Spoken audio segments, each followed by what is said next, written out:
Bonjour à tous et bienvenue dans cette nouvelle vidéo. On se retrouve comme d'habitude pour parler films, pour parler séries, pour parler sorties et pour parler plateformes de streaming. Cette fois-ci on va parler d'une sortie cinéma que j'ai vraiment eu peur de rater. Déjà parce qu'elle sortait en même temps que le mastodonte qui est Doctor Strange 2, dont on a parlé samedi et qui est donc sorti mercredi dernier. Et également parce qu'en fait c'est un film qui était à l'affiche de très peu de cinéma. On parle d'un film d'animation japonaise, un petit peu dans un style à la Ghibli mais pas d'un studio aussi connu. J'ai dû quand même sortir de la ville et prendre ma voiture pour aller voir le film, mais je suis ravie parce que j'ai quand même eu la chance de découvrir Le Roi Cerf au cinéma et je voulais vraiment pas le rater ce film puisqu'apparemment c'est un héritier du film Princesse Mononoke qui est un de mes films favoris du studio Ghibli. Vraiment ne serait-ce que la comparaison que je viens de vous faire, il y a beaucoup de choses à dire, donc installez-vous confortablement et on se retrouve juste après le générique.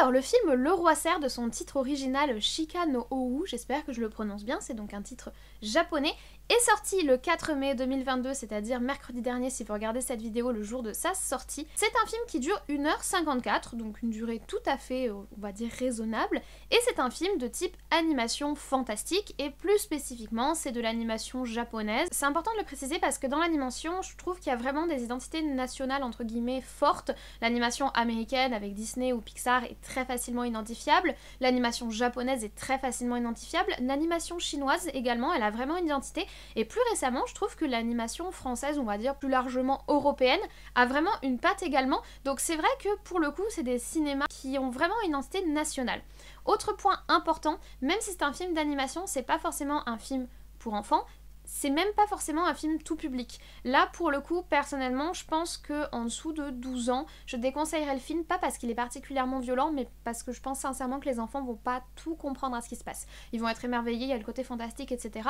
Mais personnellement, je pense qu'en dessous de 12 ans, l'enfant passera complètement à côté du film. Je pense que c'est un film qui est un peu plus mature, même si c'est un film d'animation, et quoi qu'en disent les personnes qui croient aux stéréotypes débiles sur les films d'animation. À la réalisation, nous avons deux réalisateurs. Tout d'abord, nous avons Masayuki Miyagi. Masayuki Miyagi, des deux réalisateurs, c'est celui qui a le moins d'expérience. Il n'a à son actif qu'un seul film qui est sorti au cinéma, qui est Xamd, je ne sais pas si je le prononce correctement, Lost Memories, qui est sorti en 2008. Je ne l'ai pas vu. Et sinon, c'est plutôt ce qu'on appellerait une petite main, c'est-à-dire que généralement, c'est pas lui qui réalise, il est plutôt derrière. Ici, dans ce film, il travaille à la réalisation en association avec le réalisateur Masashi Ando. Et Masashi Ando, c'est un nom qui commence à se faire connaître au Japon, déjà parce qu'il a travaillé avec le très réputé studio Ghibli, il a notamment travaillé sur deux films. Le premier en 1997 qui est le film Princesse Mononoke, qui a d'ailleurs un lien assez intime avec le film dont je vais vous parler aujourd'hui. Le second qui est Le Voyage de Chihiro qui est sorti en 2001. Il a ensuite quitté le studio Ghibli, il est allé travailler avec d'autres très grands réalisateurs que Miyazaki. Miyazaki, c'est celui qui est le plus connu en Europe au niveau de l'animation japonaise, mais il y a d'autres très grands noms du cinéma d'animation au Japon. Il a ainsi notamment travaillé avec Satoshi Kan qui est derrière le film Paprika. Ando était parmi les équipes qui ont travaillé sur Paprika, c'est un film de 2006 qui est excellent. Si vous ne l'avez pas vu, je vous le recommande. Et il a également travaillé avec un nom qui est en train de se faire une vraie place dans le cinéma d'animation japonais, qui est Makoto Shinkai. Makoto Shinkai, il est à la réalisation du film Your Name, qui a été un raz-de-marée lorsqu'il est sorti, et Ando a eu la chance de travailler également sur Your Name. Donc il a travaillé vraiment sur des mastodontes du cinéma d'animation, que sont Paprika, Your Name, Princesse Mononoke et Le Voyage de Chihiro.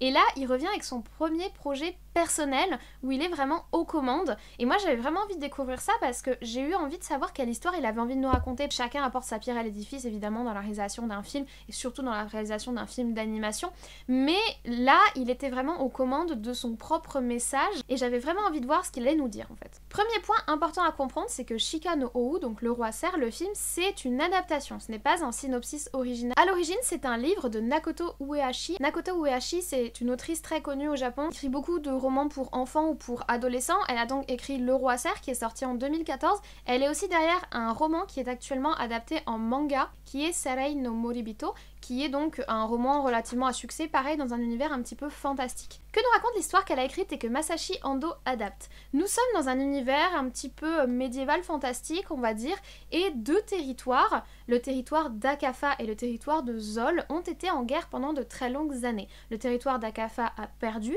il s'est soumis et a accepté en gros d'être sous l'autorité des Zolistes, donc des personnes qui habitent le royaume de Zol, et une forme de mixité de population a commencé à se former, c'est-à-dire des personnes du royaume de Zol ont commencé à venir vivre en terre akaféenne, et on va dire que il y a des rancœurs, évidemment, la guerre est encore dans les esprits de tous, mais on est dans une relative période de paix. Cependant, une mystérieuse maladie qu'on appelle la maladie des loups noirs refait son apparition. C'est une maladie qui avait sévi pendant la guerre qui a opposé Zol et Akafa, et c'est une maladie qui ne toucherait que les personnes de Zol, que les personnes originaires de Zol, à tel point qu'on pense même que c'est une malédiction des Akaféens. Et cette maladie, nous, on va la voir au travers des yeux de Van. Van, c'est un prisonnier qui travaille dans une prison qui est à la fois une mine de sel, et cette mine de sel va être attaquée par cette horde de loups noirs qui propage la maladie, et ça va lui permettre de sortir et d'essayer d'aller faire sa vie, parce qu'on sent que ça fait des années qu'il est là dans cette mine de sel, et il va un petit peu retourner dans le monde et essayer de vivre, d'autant qu'en plus, il s'est retrouvé un petit peu malgré lui à devoir s'occuper de Yuna, une enfant qui a comme lui survécu au massacre de la mine de sel. Et franchement, l'histoire est très intéressante puisqu'à la fois on suit nos deux protagonistes, Van qui est un petit peu taciturne et qui est un homme, tu sens qu'il a vécu des choses dans son passé, Yuna qui est une petite gamine complètement innocente, le peuple, que ce soit les Akaféens ou les Zol qui vivent dans ce royaume, et on va aussi en apprendre plus sur toutes les intrigues un petit peu géopolitiques entre les deux contrées qui sont alliées, mais bon, on sent qu'il y a toujours des tensions, etc. L'arrivée de l'empereur qui est imminente, cette maladie sur laquelle on doit enquêter, essayer de comprendre pourquoi elle se propage, pourquoi elle revient des années après et comment la soigner. Donc il y a énormément de problématiques dans ce film, et c'est vrai que c'est un scénario qui est assez dense. Dernier point sur le film, avant que je vous donne mon avis, il faut savoir que le film a été présenté en 2021 au festival d'Annecy et au festival Gérard de Mer, ou Gérard Mer, je sais jamais comment faut le dire, et il a été dans les deux cas salué par la critique, donc c'était ce qui me donnait encore plus envie d'aller le voir évidemment. Au niveau du dessin, du trait de crayon et de la photographie, franchement le film est absolument magnifique. On renoue avec le style old school des premiers Ghibli, avec un style déjà, on est sur du crayonné, tout est fait à la main, ce sont des dessins, c'est pas du numérique, c'est pas un moteur graphique, si vous voulez c'est pas du tout comme Your Name, et c'est pas du tout comme les Disney actuels, c'est vraiment, tu sens que c'est fait à la main, que c'est des planches qui vont être animées petit à petit, tu sens que derrière il y a un travail humain, il y a des crayons à papier, il y a des gommes, et ça donne quelque chose de tellement physique et de tellement émotionnel au dessin, je trouve ça juste magnifique, puis ça renoue vraiment avec le premier style à la Ghibli que moi j'adore et qui a bercé mon enfance. Donc rien que ça, le film est juste splendide.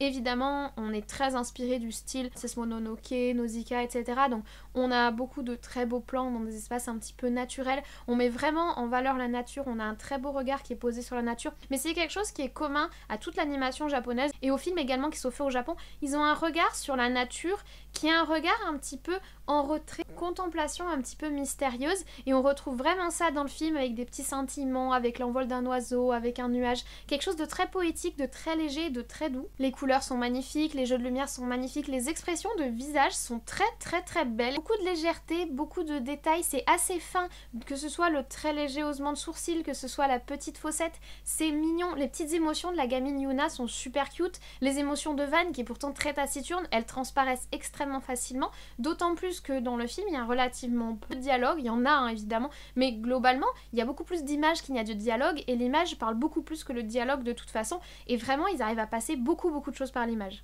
Au-delà du côté contemplatif, poétique et beau, il y a quand même de l'action, il y a quand même une grande fluidité dans l'animation, il y a aussi un travail qui est fait au niveau des loups, un travail qui est fait au niveau des cerfs, puisque en fait ils montent des espèces de cerfs bouquetins un peu entre les deux. Il y a tout un travail qui est fait au niveau de la vivacité, de la gestuelle des animaux, au niveau de la vivacité, de la gestuelle des personnages, il y a des combats, il y a même des combats qui sont violents, il y a du sang, etc. Et tout ça est très bien animé, c'est fluide, ça passe très bien. Donc oui, il y a un côté contemplatif et beau, mais il y a aussi une grande fluidité dans l'animation. Franchement, c'est un 100%, c'est un 10 sur 10 en animation, c'est juste magnifique. C'est un spectacle visuel, c'est poétique, moi je pleurais tout le temps. De toute façon, je pleure quand c'est beau, je pleure. Donc franchement, vous voyez, j'en ai encore les larmes aux yeux. J'étais émue en fait, ce film m'a touchée parce que c'est plus quelque chose qu'on voit assez souvent, je pense. On n'est plus habitué à voir quelque chose d'aussi beau et d'aussi travaillé. En plus, tout cela est accompagné d'une très belle BO, très légère, très orchestrale, avec des petits tintements, avec un côté un peu plus sombre. La BO est pas ultra présente, elle prend pas du tout le pas sur l'image ou le pas sur l'histoire, mais elle l'accompagne avec beaucoup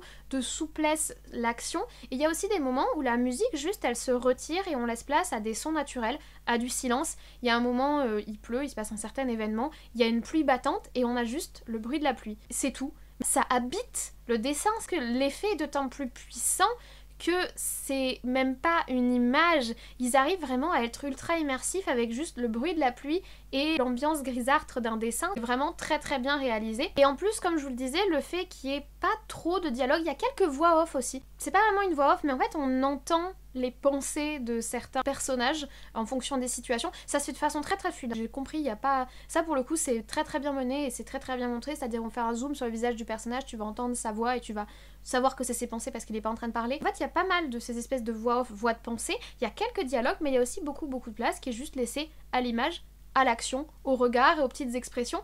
Et moi j'ai trouvé ça très bien, c'est-à-dire que le film sait que son point fort c'est l'image, et il mise tout dessus, mais résultat, t'as un spectacle incroyable. C'est fantastique. C'est du fantastique, c'est merveilleux. Maintenant, malheureusement, quand je dis qu'ils ont tout misé sur l'image, c'est qu'il y a quand même un gros bémol dans ce film. Le scénario est très très confus. J'ai essayé de vous l'expliquer le plus simplement possible lorsque je l'ai présenté, mais vraiment pendant les 20 voire 30 premières minutes du film, j'arrivais pas vraiment à rentrer dans l'action parce que j'étais larguée. On te balance énormément d'informations et ça casse complètement le rythme parce qu'on comprend rien. Vraiment, pendant les 20 premières minutes, je comprenais rien et c'est pour ça que je dis qu'en fait, le film il est pas adapté aux jeunes enfants, pas parce que c'est violent ou quoi, parce qu'il y a du sang, ça c'est aux parents de oui, il y a du sang, ça a des organes, il y a du peu de sang, mais plus parce que t'es largué. Vraiment, il y avait des moments, j'avais juste envie de faire une pause et de dire alors attends, lui c'est qui, il est dans le camp de qui. Étonnamment, les 20 premières minutes c'est dans le flou absolu et tout d'un coup, tu comprends beaucoup mieux. Il y a une scène qui arrive bien trop tard en fait, un ensemble de scènes qui arrivent bien trop tard, mais qui te clarifie bien tout. Après ça va beaucoup mieux, mais c'est vrai qu'au début j'étais vraiment très très perdue, et c'est vraiment le seul point négatif du film, c'est que le rythme est complètement brisé par ce scénario extrêmement touffu. Avec, alors déjà au début de film, on a une espèce de voix off avec des trucs qui défilent, qui nous racontent. Ensuite, on nous présente plein de personnages d'un coup. On ne sait pas qui c'est. Les backstories arrivent bien plus tard et elles sont pas très très fournies. C'est pas particulièrement gênant, mais vu qu'on est déjà largué sur le reste, scénaristiquement c'est mal construit. La fin est très bien. Et d'ailleurs la fin est beaucoup plus conventionnelle et du coup vu que c'est plus conventionnel, le scénario t'en dit pas forcément plus, mais t'as tes repères, donc t'es moins perdu. Mais au début, j'étais larguée. En plus, il y a du vocabulaire de partout. Akafa, Café 1, Zolis, Soldiste. En plus, je suis allée le voir en VO, donc c'est tombé. J'étais vraiment perdue et c'est tellement dommage. C'est tellement dommage parce qu'en fait, à partir du moment où il y a ce déclic, au bout de 30 minutes, le film est très agréable, très fluide, très cocon doudou. Il y a tout un passage où on est dans un village un petit peu paumé au milieu de nulle part, qui est un moment lent et doux, et beau, et touchant, et c'est un peu le calme avant la tempête, et tu sais que la tempête arrive, parce que bah, toi, t'es au courant de certains trucs, profite quand même vachement du moment, et vraiment, le rythme est très bien construit une fois que tu dépasses cette période de flou, où tu sens qu'ils ont eu du mal à s'accaparer le scénario, et tu sens qu'ils ont eu du mal à l'expliquer. Peut-être que dans le livre, il y a vraiment un lourd passage géopolitique pour nous expliquer le passé, et qu'ils n'ont pas forcément voulu le mettre en image, mais là, vraiment, ces 30 minutes, c'est le gros bémol du film. Du coup, ma principale recommandation, ce serait de vous accrocher pendant ces 30 minutes, et de vous mettre au maximum de votre concentration et de prendre un café et d'être ultra focus, comme ça vous pourrez vraiment profiter de la suite qui vaut le détour de ouf. Mais moi j'ai tellement peur que les gens se braquent. Je me braque très peu dans les films, faut vraiment, pour m'énerver faut en mettre des caisses, je suis assez bon public. Là j'ai vraiment peur que les gens se braquent au début en disant je comprends rien et aillent voir ailleurs, alors que c'est si beau après, une fois que t'as fini le bazar du scénario, c'est si beau. Surtout quand en plus le film est extrêmement mature et aborde plein de thématiques super intéressantes. Il aborde la thématique de la famille choisie, pas forcément la famille de sang, et il l'aborde de façon très très belle, il aborde la parentalité, la relation avec les enfants, etc. À un moment, le héros Van, il dit des choses qui sont ultra belles et ultra touchantes, et des formules qui sont très très belles, où tu sens qu'il y a un papa ou une maman qui a écrit ça derrière, et c'est touchant, ça te bouleverse un peu. Il porte aussi un message sur la politique, comme on peut le ressentir dans Nausicaa et la vallée du vent, comme on peut le ressentir dans Château dans le ciel, comme on peut le ressentir dans Princesse Mononoke, qui a les gens, leur vie. Et au-dessus, il y a la politique, et où t'as l'impression que les combats et les guerres politiques sont tellement au-delà des considérations des gens de la vie de tous les jours, et dans le film tu le vois vraiment, où la politique c'est ces trucs enfermés dans ces grandes tours, et alors qu'au dehors il y a toute cette nature et tous ces gens qui sont pas du tout concernés par tout ce que racontent ces gens là-haut. Il y a tout un questionnement sur jusqu'où va le pouvoir, jusqu'où va la vengeance aussi, jusqu'à quel point est-ce qu'on a raison. Il y a une quête d'indépendance, on veut se venger, on veut récupérer ce qu'on avait, ce qui est justice d'une certaine manière, mais jusqu'où on est prêt à aller pour ça. On questionne la morale des personnages, on les juge pas vraiment, mais on expose leur morale en disant au spectateur, regarde, ça c'est des décisions humaines en fait, c'est très très humain. Il y a cette dichotomie entre la politique d'en haut et on va dire la vie d'en bas, et il y a aussi ce côté, les choix qu'on fait en fait au quotidien, jusqu'à quel point on est prêt à tout pour soi, pour sa famille, pour son groupe, pour son pays, et jusqu'à quel point c'est la bonne décision. Est-ce que c'est vraiment une bonne décision? Est-ce qu'il y a au moins une bonne décision? Vraiment, c'est super intéressant. C'est vraiment une très belle grille de lecture. Et il y a donc évidemment un message sur la guerre, mais ça, les Japonais, ils ont vraiment un regard sur le conflit et sur la guerre qui est en partie un héritage de ce qui s'est passé pour eux lors de la Seconde Guerre mondiale et des grands bombardements de Hiroshima et Nagasaki qui ont vraiment marqué au fer rouge le pays et des générations entières. C'est des choses qu'on voit dans les films de Miyazaki, on voit ça dans Porco Rosso, on voit ça dans La colline de coquelicots, on voit ça dans Le tombeau des Lucioles. C'est vraiment une marque au fer rouge dans la mémoire inconsciente du peuple japonais, et là il y a vraiment ce regard-là qui est porté sur la guerre, le sens de la guerre et le manque de sens en fait, surtout de la guerre, et là aussi le message est très intéressant. Tout comme dans Mononoke ou dans Nausicaa, il y a aussi un regard qui est porté sur la nature, mais là le regard qui est apporté surtout par le regard du médecin. Le médecin c'est un personnage que j'ai beaucoup aimé dans l'histoire, et en fait c'est plus un regard clinique, on va dire, d'analyse de la relation entre l'homme et la nature, pas vraiment ce qu'on peut avoir dans Nausicaa où c'est la révolte de la nature, deux qui se font face. Là c'est pas du tout ça, c'est plus comment vivre en bonne intelligence avec la nature, mais sans être dans un côté Totoro féerique, mais plus dans un côté avec une démarche scientifique et analytique. Le médecin il fait vraiment une démarche, enfin c'est super bien expliqué, c'est super clair ce qu'il met en place sur les anticorps, les machins, et c'est super intéressant. Et ce qui est en plus intéressant, c'est la position que ce personnage prend par rapport au conflit politique. Il y a tellement de grilles de lecture dans ce film, ça vaut tellement le coup d'aller le voir parce que je le trouve riche. Je le trouve riche d'une réflexion, riche d'un message, riche de beauté également, mais il y a vraiment une profondeur dans ce film qui est extrêmement touchante parce que d'une grande humanité, d'une grande simplicité quand on dépasse évidemment la complexité scénaristique, mais d'une grande simplicité dans les messages et les émotions qui sont transmises et qui peut ouvrir à des débats et à des réflexions qui sont très intéressantes et qui sont très philosophiques d'une certaine manière. En fait, le principal problème de ce film, c'est pas sa construction, c'est pas cette difficulté scénaristique, c'est cette comparaison qui est faite avec Ghibli et qui est faite avec Mononoke, parce que en fait, elle est obligatoire cette comparaison. Au début, j'ai voulu construire ma critique sans jamais parler de Ghibli et de Mononoke, mais c'est pas possible. Je veux dire, il y a trop de codes qui sont empruntés, la proximité est trop énorme, que ce soit le clan des loups d'un côté, que ce soit la petite fille, la relation entre les personnages, que ce soit le jeune héros ou ici le plus vieux héros qui est monté sur un espèce de cerf. La proximité est trop énorme. Elle relève peut-être d'un certain folklore, etc. Mais au final, ce qui fait le plus de mal au film, c'est cette comparaison avec Mononoke, parce que bon, Mononoke c'est un monument, c'est incomparable. On compare rien à un Miyazaki, c'est quasiment inatteignable comme niveau, c'est-à-dire que déjà il est quasiment incritiquable, son travail est phénoménal et c'est le résultat d'années et d'années d'améliorer dans l'animation. Monsieur Miyazaki, il est quand même très âgé aujourd'hui, chaque année il nous menace de prendre sa retraite et chaque fois il lance un nouveau projet, donc voilà, on est habitué. En fait, ce qui fait le plus de mal au film, c'est qu'on le compare à Mononoke, parce que au final, le message est pas du tout le même, et même s'ils empruntent au même folklore et aux mêmes légendes, on va dire, et au même code de fantasy, c'est pas du tout la même histoire, c'est pas le même projet, c'est pas le même objectif, c'est même pas le même regard ou même pas la même façon de transmettre des émotions. D'une certaine manière, c'est pas comparable. Et en plus, là on est sur le premier film en tant que réalisateur de Masashi Ando.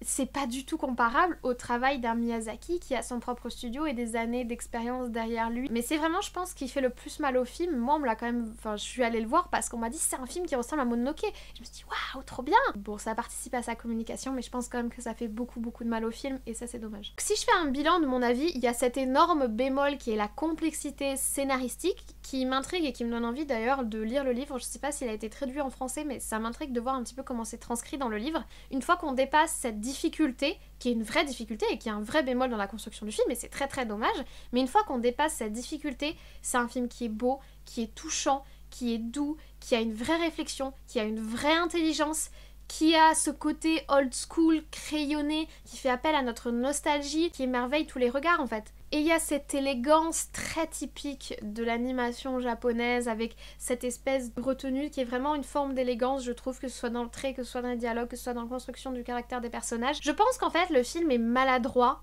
mais magnifique.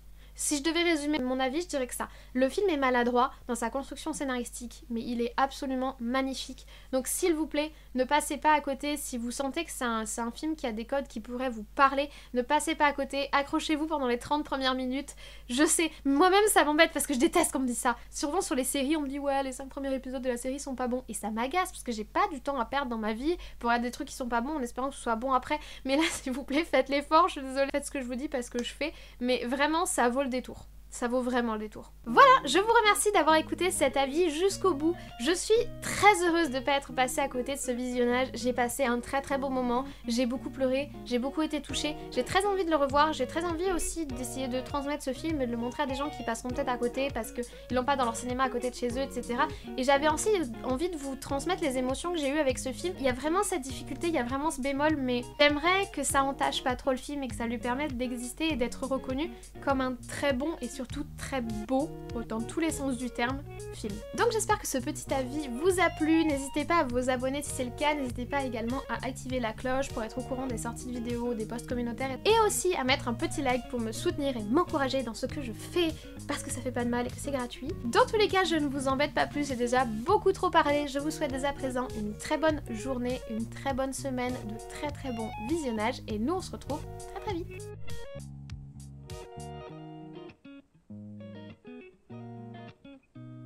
Pour les obsédés de qu'est-ce que je bois, c'est un café au lait cette fois-ci. Au passage, tant qu'on y est, vu qu'on est dans la scène post-générique, j'imagine, j'ai passé une journée horrible. Mes fichiers de Moon Knight étaient corrompus. J'ai dû refilmer ce matin à 8 h la tête à l'envers. J'ai bu je crois, 1 litre de café avant de refilmer la vidéo, mais j'étais dans le rush.